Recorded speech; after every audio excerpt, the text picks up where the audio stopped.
Allahu Allah Allahu Allah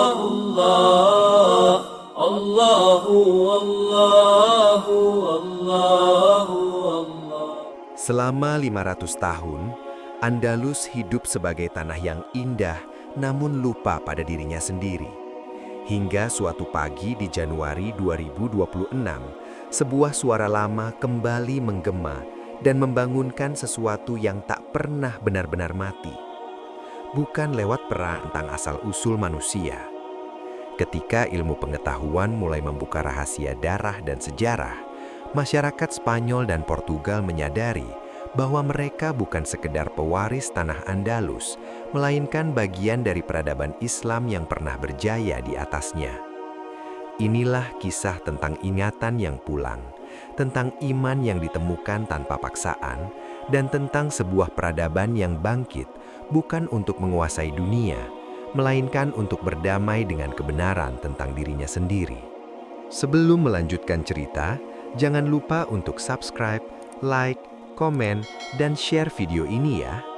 Dukungan kalian sangat berarti supaya channel ini bisa terus berkembang dan menghadirkan cerita-cerita inspiratif lainnya agar semakin banyak yang merasakan kekuasaan dan kebesaran Allah. Januari 2026 datang ke Spanyol dan Portugal tanpa guncangan apapun. Musim dingin berjalan sebagaimana mestinya. Dingin yang jinak, matahari yang tetap ramah, dan ritme kehidupan yang tertata rapi. Jalan-jalan batu di kota-kota tua Andalus dipenuhi langkah manusia yang terbiasa hidup di antara masa lalu dan masa kini, tanpa pernah benar-benar menyentuh keduanya. Kafe-kafe kecil membuka pintu sejak pagi, menyambut mahasiswa dengan laptop dan secangkir kopi pahit. Kereta cepat meluncur tepat waktu, membawa para pekerja dan pelancong dari satu kota ke kota lain dengan presisi yang nyaris mekanis. Tidak ada yang terasa genting, tidak ada yang tampak retak. Cordoba berdiri anggun, seperti perempuan tua yang menjaga rahasia dengan senyum sopan. Sungai Guadalquivir mengalir tenang, memantulkan bayangan jembatan Romawi dan bangunan modern yang berdampingan tanpa saling menuntut. Sevilla berdenyut dengan warna, festival kecil, musik jalanan, dan bangunan bercat hangat yang tampak selalu siap difoto. Granada, dengan udara pegunungannya, menawarkan ketenangan yang lebih dalam. Alhambra berdiri sebagai mahkota arsitektur, dikunjungi ribuan wisatawan setiap hari, diagumi, difoto, lalu ditinggalkan tanpa pertanyaan lanjutan. Segalanya indah, segalanya terawat, segalanya tampak selesai. Masyarakat Iberia modern dikenal rasional dan berpendidikan. Universitas-universitas mereka menjadi tujuan mahasiswa internasional. Diskusi akademik berlangsung terbuka, toleransi dijunjung tinggi, dan kebebasan berpikir dijaga dengan serius. Di ruang-ruang kuliah, mahasiswa membahas fisika kuantum, etika bioteknologi, dan sejarah Eropa dengan ketelitian ilmiah. Di museum, pemandu menjelaskan artefak masa lalu dengan nada netral, seolah sejarah adalah benda mati yang aman disentuh tanpa risiko emosional. Agama, dalam kehidupan sehari-hari, hadir sebagai pilihan privat, dihormati namun jarang dibicarakan. Tidak ada pertengkaran, tidak ada gairah, yang ada hanyalah kesepakatan diam untuk hidup rukun dan tidak terlalu dalam. Namun, di balik keteraturan itu, ada sesuatu yang mengendap. Bukan keresahan yang keras, melainkan kekosongan halus yang sulit diberi nama. Banyak orang merasa hidup mereka berjalan baik, karir stabil, kebebasan terjamin, masa depan dapat direncanakan. Tetapi ketika malam datang dan lampu kota meredup, pertanyaan-pertanyaan kecil muncul tanpa undangan. Dari mana kita datang? Mengapa kota-kota ini terasa begitu tua, seolah menyimpan cerita yang enggan diucapkan? Mengapa keindahan yang diwariskan terasa seperti milik orang lain? Di tengah kehidupan yang tertata itu, seorang pembicara dan peneliti berjalan tanpa menarik perhatian. Ia tidak dikenal sebagai tokoh publik yang kontroversial, tidak pula sebagai aktivis dengan agenda. Ia adalah sosok yang terbiasa berpindah dari satu ruang ke ruang lain. Pagi di kampus, siang di museum, sore di laboratorium, Malam di kafe sunyi dengan buku-buku tebal yang baunya menyerupai debu waktu.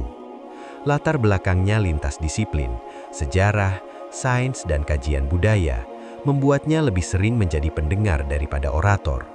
Ia mengamati, mencatat, dan membiarkan fakta-fakta berbicara dengan caranya sendiri.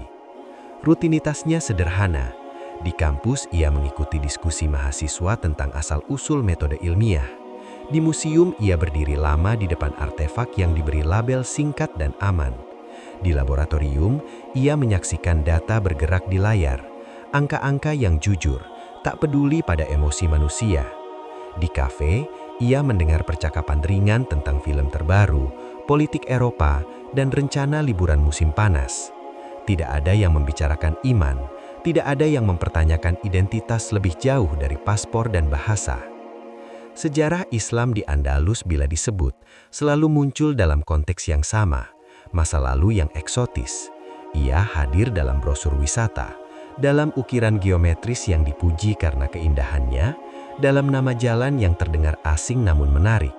Ia disebut sebagai periode emas yang telah selesai, sebuah bab yang ditutup rapi sebelum Eropa modern lahir. Tidak ada rasa memiliki, hanya rasa kagum yang berjarak, seperti menatap lukisan di galeri. Indah, tetapi bukan bagian dari hidup. Di Masjid Cordoba, yang kini lebih sering disebut katedral, orang-orang berjalan pelan, mengagumi alengkungan dan tiang-tiangnya. Kamera berkelecik, langkah kaki bergema. Tidak ada yang bertanya mengapa bangunan ini dibangun seperti ini, atau doa-doa apa yang pernah dipanjatkan di dalamnya. Sejarah disajikan sebagai narasi netral, disterilkan dari makna spiritual, aman untuk semua, menyentuh siapapun. Pembicara itu sering berdiri di sudut, memperhatikan wajah-wajah yang lewat. Ia tidak mencari konflik, ia tidak merasa perlu mengoreksi siapapun. Yang ia rasakan hanyalah kejanggalan sunyi, seolah tanah ini menyimpan ingatan yang ditahan terlalu lama. Ia mencatat bagaimana kata-kata Arab masih hidup dalam bahasa sehari-hari, bagaimana pola bangunan mengikuti logika yang sama selama berabad-abad, bagaimana musik rakyat membawa ritme yang tak sepenuhnya Eropa. Semua ada di sana, terbuka, tetapi tidak diakui sebagai milik sendiri. Hari-hari berlalu tanpa gangguan, kota-kota tetap damai, akademisi tetap rasional, wisatawan tetap datang dan pergi. Tidak ada tanda-tanda kebangkitan, tidak ada konflik yang memaksa perubahan. Segalanya berjalan sebagaimana mestinya, atau setidaknya terlihat demikian. Tanah Andalus tampak tenang, seperti permukaan air danau yang memantulkan langit musim dingin. Namun di kedalaman yang tak terlihat, sesuatu sedang menunggu. Bukan amarah, bukan pemberontakan, melainkan ingatan yang bersabar. Dan di Januari yang dingin itu, di tengah kehidupan yang tampak sempurna, tanah yang terlihat damai mulai menyiapkan diri untuk mengingat kembali, perlahan, tanpa suara, tanpa paksaan. Dan ketika ingatan yang bersabar itu mulai bergerak perlahan, ia tidak muncul sebagai ledakan, melainkan sebagai bisikan halus yang menyusup ke ruang-ruang paling sunyi dari peradaban. Perubahan pertama tidak terjadi di jalanan, tidak pula di alun-alun kota. Ia lahir di ruang arsip yang dingin, di balik pintu kayu tebal yang jarang disentuh, di rak-rak tinggi tempat kertas tua disimpan dengan penuh kehati-hatian. Di sanalah manuskrip-manuskrip Andalus yang telah berusia ratusan tahun kembali dibuka, bukan oleh tangan yang mencari sensasi, melainkan oleh mata-mata akademis yang terbiasa membaca sejarah tanpa emosi. Setidaknya itulah yang mereka yakini. Kertas-kertas itu berbau debu dan waktu. Tulisan Arab, Latin, dan Spanyol kuno saling berdampingan, seolah menolak untuk dipisahkan. Catatan pajak, kontrak tanah, surat pribadi, hingga laporan pengadilan inkuisisi terbuka satu persatu. Tidak ada teriakan, tidak ada reaksi dramatis. Hanya keheningan yang memanjang setiap kali seseorang menyadari bahwa apa yang tertulis di hadapan mereka tidak sepenuhnya sejalan dengan narasi yang selama ini diajarkan. Nama-nama keluarga muncul berulang kali, nama yang masih digunakan hingga hari ini. Alamat-alamat lama merujuk pada kawasan yang kini menjadi pusat kota modern. Dalam catatan inkuisisi, tercatat pengakuan-pengakuan yang dipaksa, perubahan nama, dan praktik ibadah yang dilakukan secara sembunyi-sembunyi. Di antara baris-baris kaku itu, tersimpan kisah manusia yang bukan sekedar korban, tetapi juga pelaku aktif dalam kehidupan sosial, ekonomi, dan intelektual Andalus. Pembicara itu hadir di ruang-ruang tersebut, bukan sebagai tokoh sentral, melainkan sebagai penghubung. Ia mempertemukan sejarawan dengan ilmuwan data, ahli bahasa dengan antropolog, dan arsiparis dengan mahasiswa. Diskusi-diskusi kecil bermula, awalnya teknis, lalu perlahan menjadi reflektif. Mereka tidak berbicara tentang kebangkitan atau kejatuhan, melainkan tentang kesinambungan yang terputus secara paksa. Seminar-seminar sejarah mulai dipenuhi audiens yang tidak biasa, bukan hanya akademisi, tetapi juga guru, seniman, dan warga biasa yang ingin mendengar. Di ruang kuliah, slide-slide menampilkan peta Andalus yang berbeda dari buku teks lama. Garis-garis batas bergeser, peran-peran tokoh muslim tidak lagi ditempatkan sebagai catatan kaki, melainkan sebagai fondasi. Tidak ada yang bertepuk tangan. Yang ada hanyalah wajah-wajah yang terdiam lebih lama dari biasanya. Perlahan, kesadaran baru muncul. Sejarah Islam Andalus bukan dihapus karena tidak penting, melainkan karena terlalu penting. Ia dipotong, disederhanakan, dan disamarkan agar mudah dilupakan. Apa yang tersisa hanyalah versi aman, Islam sebagai latar eksotis sebelum Eropa sejati lahir. Pemahaman ini tidak menimbulkan kemarahan, tetapi kebingungan yang dalam. Jika ini benar, lalu siapa sebenarnya kita? Pertanyaan itu mulai merembes keluar dari ruang akademik.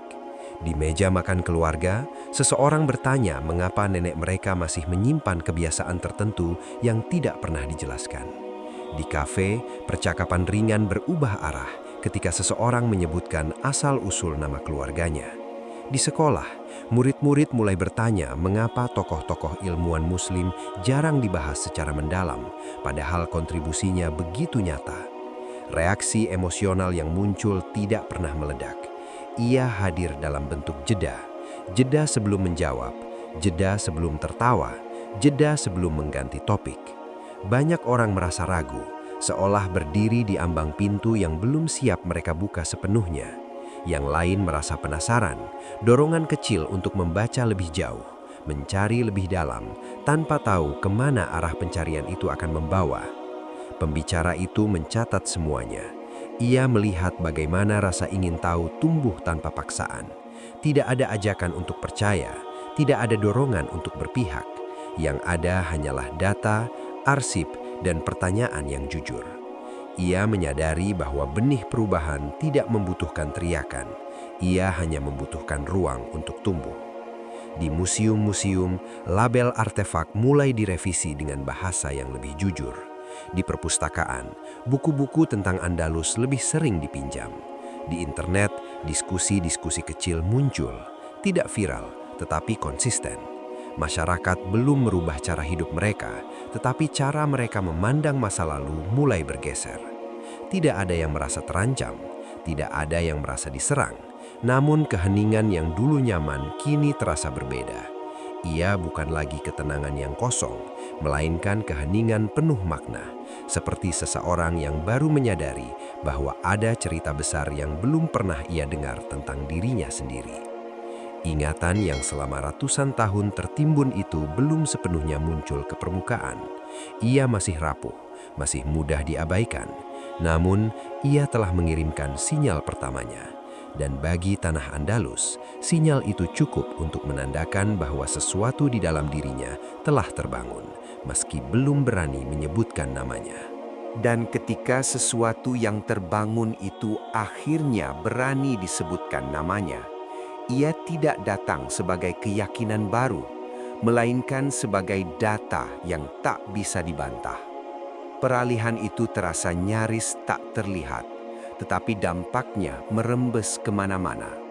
Dari ruang arsip dan diskusi sejarah, perhatian perlahan berpindah ke laboratorium. Di sana, cahaya lampu putih menyinari tabung-tabung kecil berisi sampel DNA, dan layar komputer menampilkan grafik-grafik yang tidak mengenal emosi. Para peneliti genetika populasi bekerja seperti biasa, mengumpulkan data, memetakan pola, menarik kesimpulan, tanpa niat mengubah narasi apapun. Namun, hasil yang muncul berbicara dengan cara yang tidak bisa dibantah. Penelitian-penelitian terbaru menunjukkan keterhubungan genetik yang konsisten antara penduduk Iberia modern dengan Afrika Utara dan wilayah Timur Tengah. Pola-pola ini bukan anomali, bukan pula hasil migrasi modern. Ia adalah jejak panjang yang tertanam jauh sebelum negara bangsa modern terbentuk. Di grafik-grafik itu, Andalus tidak tampak terpisah, melainkan terhubung sebagai simpul penting dalam jaringan peradaban yang luas. Bagi para ilmuwan, ini hanyalah temuan ilmiah. Bagi masyarakat yang mulai mempertanyakan identitasnya, temuan itu terasa seperti cermin yang tiba-tiba dibersihkan dari kabut. Di universitas, mahasiswa sains mulai mengaitkan temuan genetika dengan sejarah yang baru mereka kenal. Mereka menelusuri kembali nama-nama ilmuwan Muslim Andalus yang selama ini hanya disebut sekilas. Ibnu Rushd, Al-Zahrawi, Al-Battani. Nama-nama itu muncul kembali bukan sebagai simbol religius, tetapi sebagai pionir metode ilmiah. Mereka menemukan bahwa eksperimen, observasi sistematis, dan pencatatan data yang ketat telah dipraktikkan di tanah yang sama berabad-abad lalu. Andalus, yang mereka pijak setiap hari, pernah menjadi pusat ilmu dunia. Pembicara itu hadir dalam diskusi-diskusi ini, mendengarkan lebih banyak daripada berbicara. Ia menyaksikan bagaimana mahasiswa fisika dan biologi membahas Islam bukan sebagai iman, melainkan sebagai ekosistem ilmu. Mereka membaca karya-karya ilmuwan Muslim dengan rasa hormat yang lahir dari kesamaan bahasa rasional. Tidak ada paksaan untuk percaya, tidak ada ajakan spiritual. Yang ada hanyalah pengakuan jujur bahwa fondasi sains modern tidak bisa dilepaskan dari peradaban Islam. Perlahan, cara pandang terhadap Islam berubah. Ia tidak lagi dilihat semata sebagai agama dengan ritual dan dogma, melainkan sebagai sistem pengetahuan yang pernah memimpin dunia. Diskusi tentang etika penelitian, hubungan antara akal dan iman, serta tanggung jawab ilmuwan terhadap masyarakat mulai mengutip pemikiran-pemikiran Andalus. Islam hadir sebagai referensi intelektual yang relevan, bukan nostalgia romantis. Di laboratorium genetika, para peneliti mulai menyadari bahwa data mereka memiliki dampak sosial yang lebih luas. Mereka berhati-hati dalam menyampaikan hasil, tetapi tidak menyembunyikannya. Media ilmiah mempublikasikan temuan-temuan itu dengan bahasa yang netral. Tidak ada sensasi, tidak ada klaim berlebihan. Namun, bagi pembaca yang telah membuka diri, setiap grafik dan tabel terasa seperti potongan puzzle yang akhirnya menemukan tempatnya. Reaksi masyarakat tetap lembut. Tidak ada demonstrasi, tidak ada penolakan keras. Yang muncul adalah percakapan-percakapan kecil yang semakin sering terjadi. Di kafe, seseorang bertanya tentang arti nama keluarganya setelah membaca artikel genetika. Di rumah, orang tua dan anak berdiskusi tentang sejarah yang tidak pernah diajarkan secara utuh. Di perpustakaan, buku-buku tentang sains Islam semakin sering dipinjam oleh mereka yang sebelumnya tidak pernah tertarik pada topik agama. Hidayah, jika kata itu boleh digunakan, datang melalui jalur yang tak terduga. Ia tidak mengetuk pintu hati dengan emosi, tetapi menyusup melalui akal yang jujur. Banyak orang merasa tidak sedang masuk ke sesuatu yang baru, melainkan sedang memahami apa yang selama ini ada di dalam diri mereka, tetapi tidak pernah diberi nama. Islam dalam konteks ini tidak tampil sebagai tuntutan, melainkan sebagai penjelasan. Pembicara itu menyadari bahwa perubahan sejati sedang berlangsung. bukan perubahan yang cepat dan bising, melainkan pergeseran paradigma yang dalam. Ketika ilmu pengetahuan bicara, ia memberi legitimasi pada ingatan yang selama ini diragukan. Ia membuktikan bahwa masa lalu Andalus bukan mitos, bukan romantisme, melainkan realitas yang tertulis dalam darah dan pikiran. Tidak ada deklarasi iman, tidak ada kesimpulan besar yang dipaksakan. Yang ada hanyalah masyarakat yang mulai berdiri dengan lebih tegak, membawa pemahaman baru tentang siapa mereka dan dari mana mereka berasal. Ilmu telah berbicara, dan dalam keheningan yang mengikuti, iman dan akal untuk pertama kalinya berdiri berdampingan, tanpa saling meniadakan, tanpa saling mendominasi, menunggu langkah berikutnya dari sejarah yang lama tertunda. Dan ketika langkah berikutnya dari sejarah yang telah lama tertunda itu akhirnya tiba, ia tidak datang melalui pidato, kebijakan, atau keputusan lembaga manapun, melainkan melalui sebuah pagi yang terlalu sunyi untuk disebut biasa. Cordoba menjelang hari itu tampak seperti kota yang sedang menahan napas. Tidak ada tanda-tanda peristiwa besar akan terjadi. Jalan-jalan tetap dibersihkan seperti biasa, toko-toko membuka pintu dengan rutinitas yang sama, dan para pekerja berjalan menyusuri trotoar dengan pikiran mereka sendiri. Namun, ada sesuatu di udara yang sulit dijelaskan, sejenis ketenangan yang lebih dalam dari biasanya, seolah kota tua itu sedang menunggu isyarat yang hanya ia sendiri pahami. Malam sebelumnya, hujan turun ringan membersihkan debu dan menyisakan aroma tanah basah yang lembut. Lampu-lampu jalan memantul di genangan kecil, dan menara-menara tua berdiri seperti saksi bisu yang telah melihat terlalu banyak pergantian zaman. Tidak ada rapat rahasia, tidak ada pengumuman resmi. Bahkan mereka yang terlibat langsung dalam keputusan itu tidak membicarakannya dengan suara keras. Semuanya berlangsung dalam kesadaran bahwa apa yang akan terjadi tidak boleh lahir dari kegaduhan. Pagi Januari 2026 itu datang perlahan. Langit masih berwarna biru pucat ketika burung-burung mulai bergerak dan kota terbangun tanpa tergesa-gesa. Di jembatan Romawi, beberapa orang berhenti sejenak menikmati udara dingin yang bersih. Di sekitar bangunan tua yang selama ini menjadi simbol sejarah, langkah kaki bergema pelan. Tidak ada kerumunan, tidak ada kamera televisi, seolah seluruh kota bersepakat untuk menjadi saksi tanpa suara. Lalu di tengah keheningan itu, suara pertama terdengar. Ia tidak keras, tidak pula memaksa. Nada itu mengalir lembut dari menara, melintasi atap-atap batu, menyusuri gang-gang sempit, dan menyentuh dinding-dinding yang telah berdiri selama berabad-abad. Azan kembali berkumandang di Cordoba, tidak sebagai deklarasi kemenangan, tidak sebagai penanda kekuasaan, melainkan sebagai suara yang mengenali tempatnya sendiri. Orang-orang berhenti berjalan, beberapa menoleh ke arah menara dengan ekspresi bingung, yang lain hanya berdiri diam, seolah takut bergerak akan memecah sesuatu yang rapuh. Tidak ada perintah untuk berhenti, tetapi tubuh-tubuh itu patuh pada dorongan yang datang dari dalam. Seorang wanita tua memegang tasnya lebih erat, matanya berkaca-kaca tanpa ia mengerti alasannya. Seorang pemuda menutup matanya, membiarkan suara itu melewati dirinya seperti angin yang membawa kenangan yang tidak pernah ia miliki secara sadar. Tangis muncul di tempat-tempat yang tak terduga. Bukan tangis histeris, melainkan air mata yang jatuh perlahan seperti hujan tipis.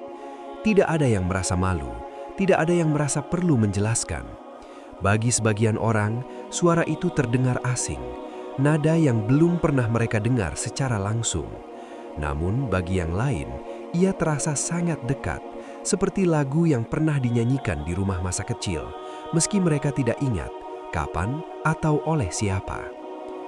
Pembicara itu berada di antara mereka, tidak di depan, tidak pula di tengah. Ia tidak berbicara, tidak mencatat. Untuk pertama kalinya sejak lama, ia membiarkan dirinya hanya menjadi bagian dari kota. Ia menyadari bahwa semua penelitian, arsip, dan data telah menghantarkan pada momen ini, momen ketika ingatan tidak lagi membutuhkan penjelasan ilmiah untuk diakui. Azan itu tidak memanggil orang untuk segera berbaris atau memenuhi ruang ibadah. Banyak yang tetap berdiri di tempat mereka, mendengarkan hingga suara itu selesai dengan sendirinya. Namun, sesuatu telah berubah. Keheningan setelahnya terasa berbeda dari keheningan sebelumnya. Ia penuh, syarat makna, seolah kota baru saja diingatkan tentang sesuatu yang sangat lama ia lupakan. Bagi Cordoba, azan itu adalah alarm peradaban. Ia membangunkan bukan hanya individu, tetapi lapisan-lapisan sejarah yang tertidur di bawah batu dan aspal. Dinding-dinding tua seolah mengenali getaran itu. Menara-menara berdiri lebih tegak. Sungai yang mengalir tenang memantulkan suara itu, membawanya pergi, seakan ingin memastikan bahwa pesan tersebut tidak berhenti di satu titik saja. Tidak ada kerusuhan, tidak ada perayaan. Kota tidak berubah menjadi lautan manusia. Namun di dalam diri setiap orang yang mendengarnya, ada pergeseran halus yang sulit diukur. Mereka tidak merasa diperintah, tidak pula dipaksa. Yang mereka rasakan adalah undangan untuk mengingat, untuk bertanya, untuk berdamai dengan bagian diri yang selama ini tidak memiliki ruang. Hari itu berlanjut seperti biasa. Toko-toko tetap buka, pekerjaan tetap dilakukan, dan wisatawan tetap mengambil foto. Namun, Cordoba bukan lagi kota yang sama. Sesuatu telah disentuh, dan sentuhan itu meninggalkan jejak yang tidak bisa dihapus. Azan itu telah selesai, tetapi gaungnya menetap, berdenyut pelan di balik rutinitas harian. Dan bagi tanah Andalus, pagi itu menjadi penanda bahwa ingatan yang selama ini hanya dibisikkan oleh arsip dan data, kini telah menemukan suaranya sendiri. Suara yang tidak menuntut, tetapi cukup kuat untuk membangunkan sebuah kota dari tidur panjangnya. Dan ketika suara yang membangunkan kota itu menetap sebagai gaung di balik rutinitas harian, ia tidak berhenti sebagai peristiwa tunggal, melainkan menjelma menjadi perjalanan panjang yang ditempuh banyak orang dengan langkah mereka sendiri. Hari-hari setelah pagi itu berjalan seperti biasa, tetapi ada perubahan yang tidak tercatat di kalender resmi.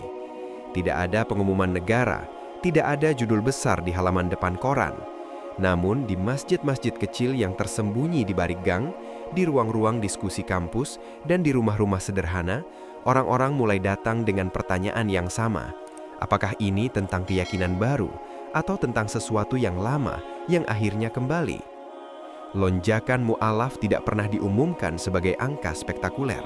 Ia tercatat pelan-pelan dari satu formulir ke formulir lain, dari satu kesaksian pribadi ke kesaksian berikutnya. Mereka datang tanpa rombongan, tanpa kamera, dan tanpa rasa tergesa.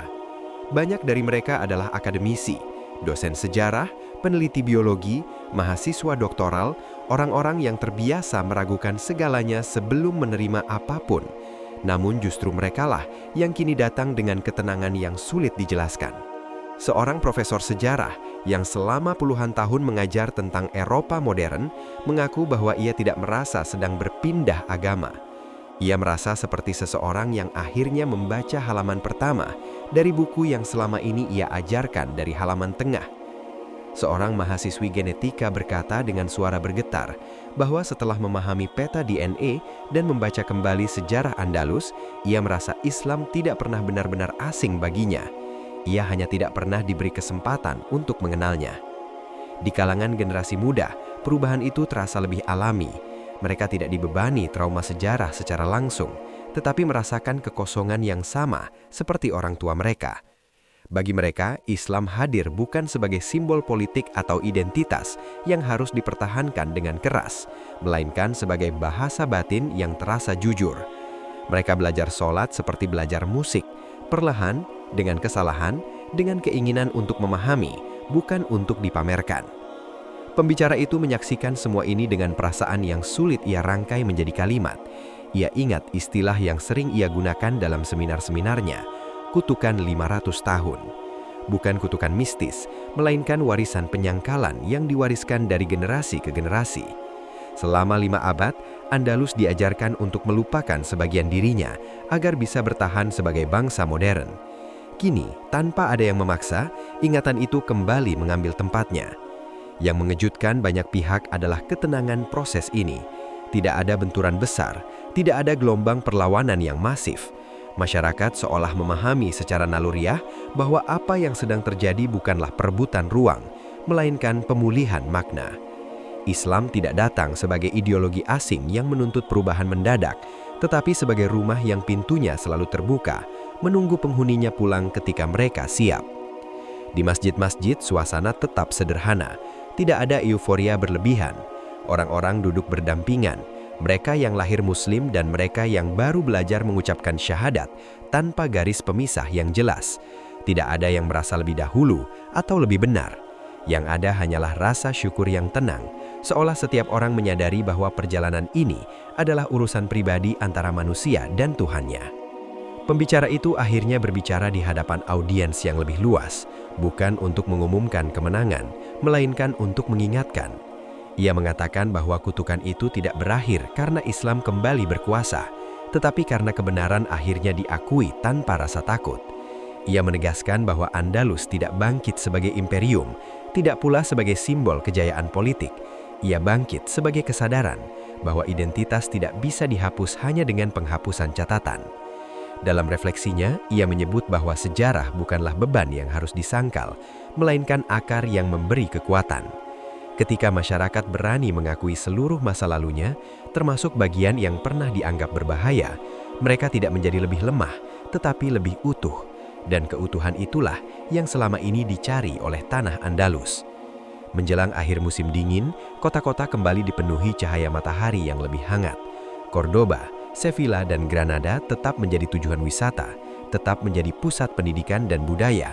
Tidak ada perubahan drastis yang bisa difoto dari udara. Namun bagi mereka yang tinggal di sana, udara terasa berbeda. Ada kedamaian yang lebih dalam, bukan karena semua pertanyaan telah terjawab, tetapi karena pertanyaan itu kini boleh diajukan tanpa rasa takut. Tidak ada deklarasi final, yang ada hanyalah perjalanan yang terus berlanjut. Perjalanan manusia-manusia yang menemukan bahwa iman dan akal tidak harus bertentangan, bahwa sejarah tidak harus menjadi luka, dan bahwa pulang tidak selalu berarti kembali ke tempat fisik, melainkan kebenaran tentang diri sendiri. Dan di tanah Andalus, yang selama 500 tahun diajarkan untuk lupa, ingatan akhirnya pulang, bukan untuk menguasai masa depan, melainkan untuk berdamai dengannya.